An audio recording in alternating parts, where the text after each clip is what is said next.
Aegon Targaryen on HBO's House of the Dragon is an excellently written character. We follow the young prince as he bullies his younger brother, assaults maids and other women unlucky enough to be put in his service, encourages the sale of his bastard children so they can fight for their own survival in the pits, and engages in various other brutal escapades.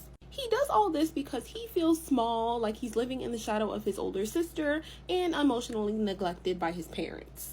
That's not me justifying his behaviors at all, but with these last couple of episodes of House of the Dragon, we are able to get a little closer look into his psyche and understand him a little bit better to see why he does the things that he does.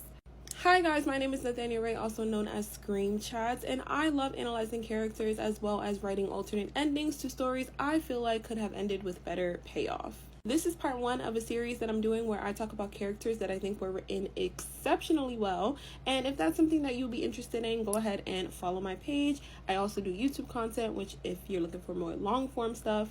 Back to Aegon though, we watch him being crowned as king after desperately trying to escape the responsibility forced on him by a family with little faith in his ability to rule to begin with. We watch him try to be a good king despite his lack of training before being shoved into the role. We even see him trying to do better with his son than was done with him, just to watch the little boy be beheaded. And while we do kind of see Aegon grapple with that loss, I do wish that we had gotten a little bit more of him in terms of his grieving Jacaerys.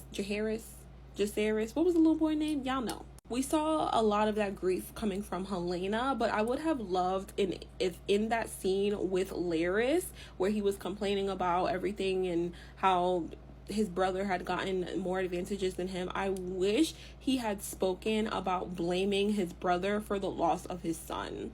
We didn't get that though, but that right there would have given this way more points. Despite that little piece not being included though, I still do love that scene where Larys is looking at Aegon and he's like, no honey bunny, you were a terrible king and you are a terrible man. Overall, I do think that Aegon's character is written so well. The evolution of us seeing him grow from being that innocent 2-year-old boy on his name day to the vicious, half-burned, vengeful little man who laughed this evil, maniacal laugh as he burned an entire army of soldiers alive. But let me know though, do you think